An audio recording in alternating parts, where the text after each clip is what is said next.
श्री सद्गुरुदेव नमः। श्री रामचंद्राय नमः। श्री परमात्मने नमः। श्री राम राम रघुनंदन राम राम। श्री राम राम भरताग्रज राम राम। श्री राम राम रणकर्कश राम राम। श्री राम राम शरणं भव राम राम। सद्गुरुदेव की जय। श्री रामचंद्राय नमः। सद्गुरुदेव की सन्निधि में श्री कुमुदिनी बेन पंजवाणी ने जो दूसरा भाग लिखा है उसमें से मैं अब साधना और साधक इस विषय पर एक गुरुदेव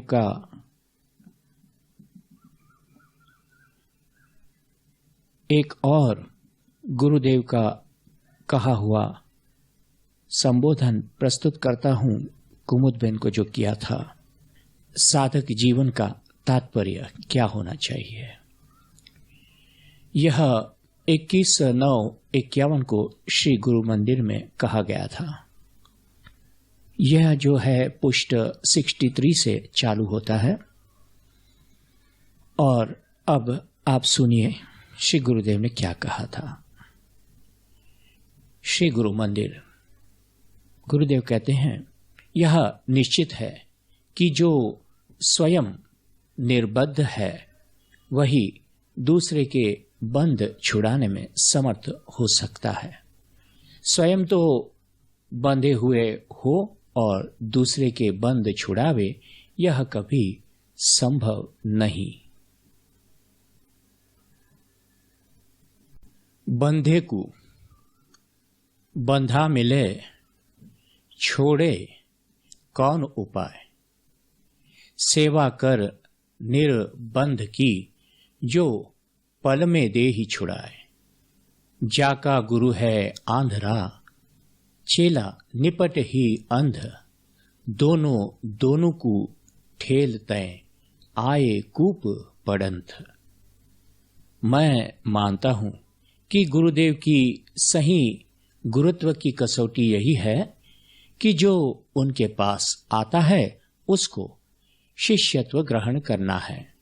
उसको या अपरिचित दर्शनार्थी को भी भगवत साक्षात्कार की झलक का दर्शन हो जाए और लौकिक के परे की जिज्ञासा जागृत हो जाए।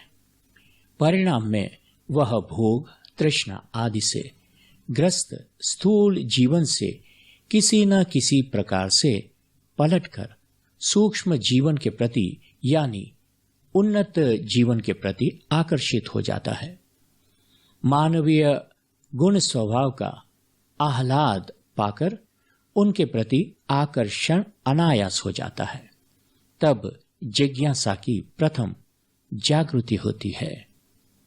गुरुदेव का जो अनुभव है उसी को गुरुदेव से प्राप्त साधना के द्वारा स्वयं अनुभव करने की तीव्र चाह सच्चे साधक में उठती है। तब काम निश्चित बन जाता है। साधना क्रम का सम्यक पालन करे वही साधक और सम्यक पालन युक्त दिनचर्या व जीवन व्यवहार वही साधक जीवन। अब देखो, साधक जीवन का प्रारंभ वास्तव में किसी तरह करना होता है। देखो, किसी द्वेषी शत्रु ने तुम्हारे लिए निंदा वचन कहे या तुमको कष्ट पहुंचाने की कोई अनुचित चेष्टा की। इसके प्रत्युत्तर में पहले तो तुमने भले चाहे सो किया हो, परंतु अब जीवन पलटा है। अब तुम साधक जीवन में हो। इसलिए सही प्रत्युत्तर यही है कि प्राप्त दुख, व्यथा, असुविधा व प्रतिकूलता को अपने ही प्रारब्ध का भोग समझना। द्वेषी या शत्रु के प्रति बिल्कुल निर्वैर भावना बुद्धि जागृत करना, विचार पूर्वक निर्वैर भाव पुष्ट करना। इसके लिए उनको भगवत स्वरूप देखना। भगवान तो सदैव हितैषी व मंगलमय है। जो प्रतिकूलता सामने आ जावे उसको भगवत इच्छा व भगवत आज्ञा ही समझना। देखो, साधक जीवन का तात्पर्य खूब अच्छी तरह से समझ लो। संसार के साधारण मनुष्य से साधक होने में मुख्य व अनिवार्य बात है सारे व्यवहारों में आमूल परिवर्तन। मान, कीर्ति, राग, द्वेष व क्रोध आदिक वृत्तियों में उलझे हुए रहना, यह तो संसार का स्वाभाविक स्वरूप ही है। तुम्हारे प्रति जिसने द्वेष किया उसके सामने तुम भी द्वेष करोगे। किसी ने दुश्मनी की तो उसके प्रति तुमने भी दुश्मनी की। परिणाम में होता क्या है? इन्हीं रागादिक तथा लोभादिक की प्रबल प्रवृत्तियों में जीव उलझा रहता है। इसके परिणाम से दिन प्रतिदिन अधिक अधिक उद्वेग, अनुताप भोगता हुआ विशेष संतप्त व अशांत होता जाता है।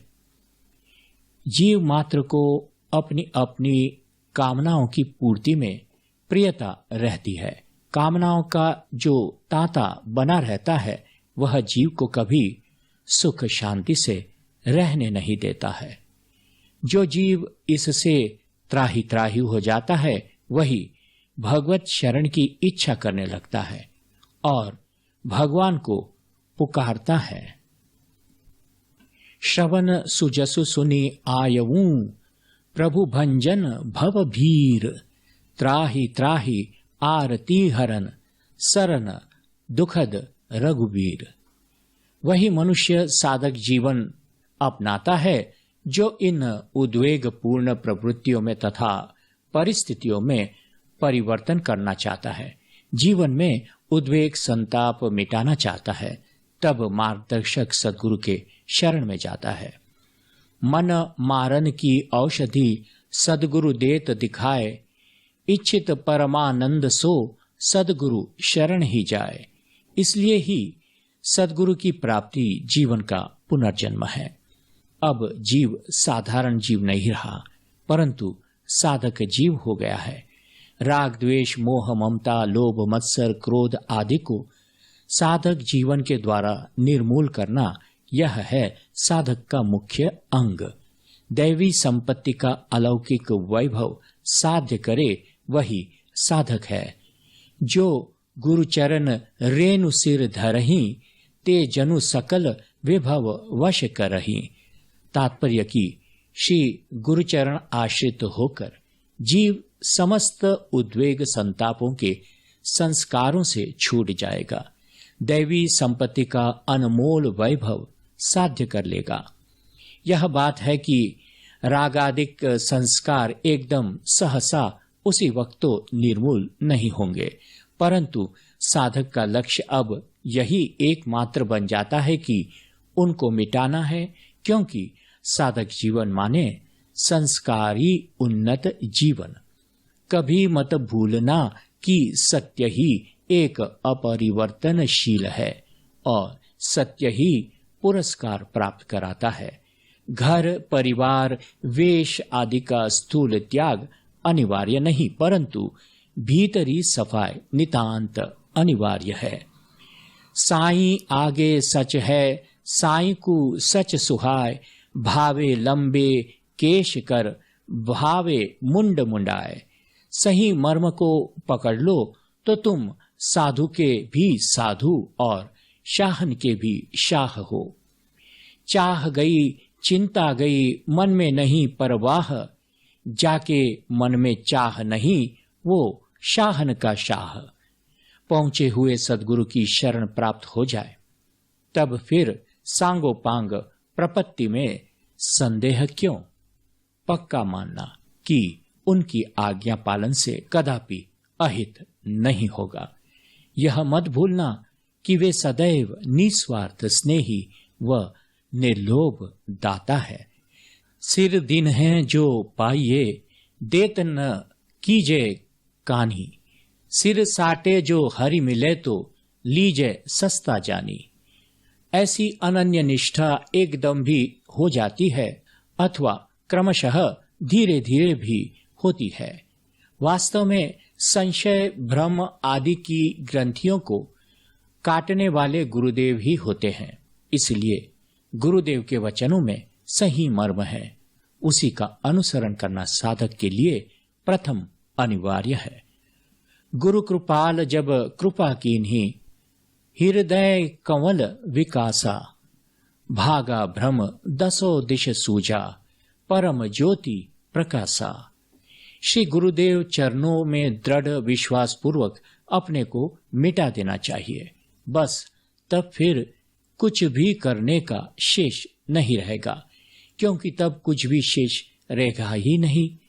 विद्या, धन, बल, तर्क, बुद्धि, ऐश्वर्य इत्यादि प्रभु सामीप्य पहुंचाने में सर्वथा अशक्त है। प्रभु प्राप्ति तो प्रभु कृपा से व सद्गुरु कृपा से होती है। जीने से मरनो भलो, जो मर जाने कोई, मरने पहले जो मरे कुल उजियारो होई। पूर्ण दाम चुकाया नहीं जाता है तब तक कोई चीज प्राप्त नहीं होती। भगवान को पाना है, योग करना है तो मरने के पहले मरो। जीवित अवस्था में ही निसंग निर्लेप हो जाना, यह है संसार की ओर से मर जाना। खरी कसौटी राम की, खोटा टीके न कोई। राम कसौटी सो टीके, जीवत मृतक जो होई। और भी सोचो, जन्म व मृत्यु काल सरिता के दो तट यानी दो किनारे हैं। जिसमें स्थूल को लेकर चहल पहल दिखाई पड़ती है उसे हम जन्म कहते हैं, और दूसरे में इसका अभाव हो जाता है, इसलिए हम उसे मृत्यु कहते हैं। परंतु जन्म है वहां मृत्यु, और मृत्यु है वहां जन्म है। 100, 500 या 1000, 5000 वर्ष के बाद भी मृत्यु का वर्ण तो करना ही पड़ता है। मृत्यु अवश्यंभावी है। तो सोचने का यह है कि मृत्यु का वर्ण जीते जी ही क्यों न किया जाए। इसलिए जीते जी मरने की प्रक्रिया को खूब समझो। वही साधना है, वही सच्ची सेवा है, वही सच्ची पूजा और शरणागति है। आज्ञा सम न सुसाहिब सेवा, सो प्रसाद जन पावे देवा। जे तो श्रम संस्कृति हित की जय, कस नहीं ते तो हरि हित की जय। तुम तो एक ही बात का ध्यान रखो, आज्ञा पालन और नियम बराबर करना। कुंडलिनी, शक्तिपात, चक्र या तत्व भेदन को भूल जाओ। यह तो हठ का खाली शाब्दिक प्रचार मात्र है, क्योंकि आज के काल में कोई हठ योगी शायद ही इसको जानता होगा। पक्का विश्वास रखना कि शरणागति से यह सारी प्रक्रिया अनायास सहज रूप से संपन्न हो जाती है। साधक को देखा देखी व अनुकरण वृत्ति का त्याग जागृति पूर्वक करना चाहिए, क्योंकि उससे दंभ, पाखंड व छल की ही वृद्धि होती है। तब हम भुलावे में रह जाते हैं और धोखा खा जाते हैं। देखा देखी भक्ति को कबहु न चढ़ सिंह रंग, विपत्ति पड़े तब छांड सही, ज्यों केचुली भुजंग। साधु की बोली में कहा है, देखा देखी साधे जोग, चीजे काया बढ़ाए रोग।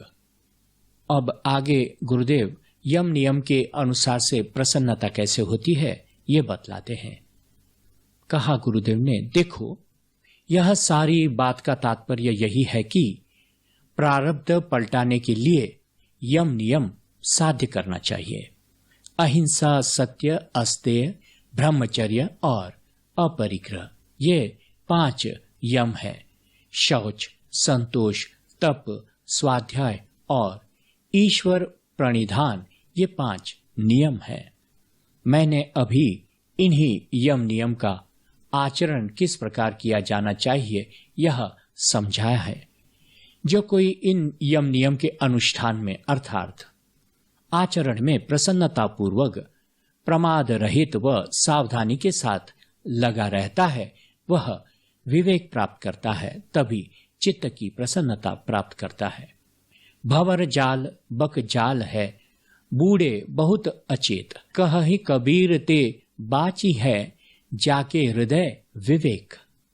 जो पर द्रव्य का, पर द्रोह का, पर स्त्री या पर पुरुष का तथा पर निंदा का अवलंबन व अनुसरण नहीं रखता है, वह चित्त की प्रसन्नता और मन की मुदिता प्राप्त करता है। जो विवेकी मनुष्य प्राणी मात्र में अपने समान भाव से, यानी जिस प्रकार अपने को सुख दुख, मान अपमान, प्रिय अप्रिय इत्यादि लगता है, उसी प्रकार दूसरों को भी लगता है, ऐसा विवेक विचार सतत स्थिर बनाए रखता है, उसका चित्त प्रसन्नता को प्राप्त कर लेता है। ईश्वर में तथा सद्गुरु में दृढ़ श्रद्धा भक्ति, भजन, उपासना, अपने आश्रम धर्म तथा कर्तव्य पालन में दृढ़ निष्ठा, अतिथि तथा भूत यज्ञ, सुसंग की ही रुचि, सज्जन और संतों की सेवा और सबके प्रति क्षमापूर्ण व प्रेमपूर्ण रहने वाला प्रसन्नता व शांति की अनुभूति चौकस करता है। शायद यह प्रश्न हो सकता है कि चित्त की ऐसी प्रसन्नता से लाभ क्या, जो हमसे इतनी सारी अपेक्षा रखी जाती है। इसका उत्तर इस प्रश्न में है, शोक संताप कहाँ रहते हैं? चित्त में। चित्त में आए उसके पहले कहाँ थे? संसार में। संसार कहाँ रहता है? सोचो और बताओ कि संसार कभी सुखी और कभी दुखी होता है, तो क्या दो संसार जगत में है? नहीं भाई नहीं, संसार है तुम्हारे चित्त की गति। तुम्हारा चित्त ही संसार है। जितनी ज्यादा चित्त की गति उतना ज्यादा संसार। चित्ते चलती संसारो निश्चलम मोक्ष उच्यते। चित्त की निश्चलता अर्थात स्थिरता, यही मोक्ष है। स्थिरता से ही शांति और शांति की ही प्रसन्नता व मुदिता होती है। इसलिए ऐसी प्रसन्नता के बिना हम बंधन के स्वरूप को तथा परम तत्व के स्वरूप को जान नहीं पाते हैं। मनः एव मनुष्याणाम कारणम बंध मोक्षयोः, शीतल बचन उचारिये अहम आनिये नाही, तेरा प्यार तुही में दुश्मन भी तुझ माही। मनः एव ही संकल्पो, मनः एव ही जीवकः, मनः एव ही चित्तम च, मनो अहंकार एव च। सर्व रोग पर सद्विचार ही रामबाण औषधि है। सुख दुख की वृत्ति चंचल है। आज जिसमें मन ने सुख माना है, वही कल उसी मन को दुख रूप हो जाता है। यह अनुभव सबका है। इससे सिद्ध होता है कि जीवन का संसार मन के द्वारा ही है। प्राण के भीतर चित्त यानी मन है। उसी के भीतर सूक्ष्मतम संस्कार के रूप में विविध आकार प्रकार वाला जगत उसी तरह रहता है जिस तरह बीज के भीतर वृक्ष। मन के हारे हार है, मन के जीते जीत, पर ब्रह्म को पामिए मन में होए प्रतीत। मन सरलता से वश में नहीं आता है। काम क्रोधादिक व राग द्वेषादि अत्यंत बलिष्ठ शत्रु है। उनको जीतना सहज बात नहीं। इनको जीतने के लिए तो कई जन्म बिता दोगे तब भी सफल नहीं होगे। इसलिए मन को दूसरी ओर लगाने का निश्चय सोच समझकर करना, यही सुगम मार्ग है। मन को संकल्प आदि के लिए न कोई विषय, बल, अवलंब व सहारा चाहिए ही। इसलिए एक ऐसा आदर्श चारित्र का ध्येय निश्चित करना चाहिए। ऐसी कोई आदर्श व्यक्ति को जानते हो तो उसको ध्येय रूप से अपने मन के सामने सतत रखो। मेरा मंतव्य यह है कि ध्येय का सर्वोत्कृष्ट आदर्श भगवान श्री राम जी मर्यादा पुरुषोत्तम ही है। भगवान श्री कृष्ण ने जो कहा है उसी का अनुकरण करना चाहिए।